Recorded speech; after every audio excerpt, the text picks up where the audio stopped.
Hello, তুমি কোথায় আছো? আমি তো অফিসে আছি। বলছি তুমি একটু আমাদের বাড়িতে আসতে পারবে?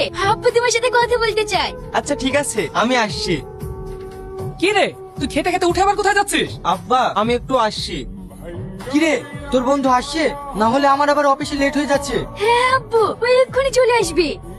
শ্রাবণী, এই দেখো আব্বু, আমার বন্ধু চলে এসছে। আসসালামু আলাইকুম আঙ্কেল। ওয়ালাইকুম আসসালাম। ভালো আছেন আঙ্কেল? হ্যাঁ ভালো আছি। বলছি তোমাদের কিসের বিজনেস আছে? এইবার কি বললি? কি হলো বলো। হ্যাঁ হ্যাঁ, আমাদের সিঙ্গাপুরে সোনার ফ্যাক্টরি আছে। ও তোমার বাবা মা কোথায় থাকেন? বাবা মা সিঙ্গাপুরেই আছে। আচ্ছা ঠিক আছে, আমার অফিসে লেট হয়ে যাচ্ছে। ছাবনি, তোরা কথা বল, আমি আসছি। হ্যাঁ আব্বু, আমার বন্ধুকে তোমার পছন্দ হয়েছে? হ্যাঁ, তোর খুশিতেই আমি খুশি। আমার শোনা আব্বু। শ্রাবণী, আমারও দেরি হয়ে যাচ্ছে, আমি আসছি। কি রে, শ্রাবণী যে বললো তোরা যা, আমি আসছি, এখনো তোর পাত্তা নেই। দেখ, নতুন বয়ফ্রেন্ড পেয়ে হয়তো আমাদের কথা ভুলে গেছে। কি ব্যাপার, আমাকে নিয়ে তোরা কি আলোচনা করছিস? কিছু না, তোরা তো দেরি কেন? আর বলিসনি, রাস্তায় শফিকের সাথে দেখা হলো, ওর সাথে কথা বলতে গিয়ে একটু দেরি হয়ে গেল।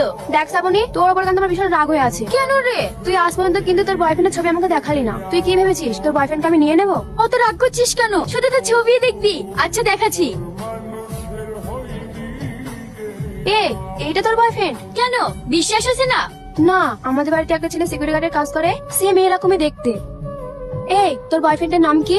শফিক। শফিক? ওর নামও তো শফিক। তুই কি বলছিস? আমার কথা বিশ্বাস হচ্ছে না? আয় আমার সাথে।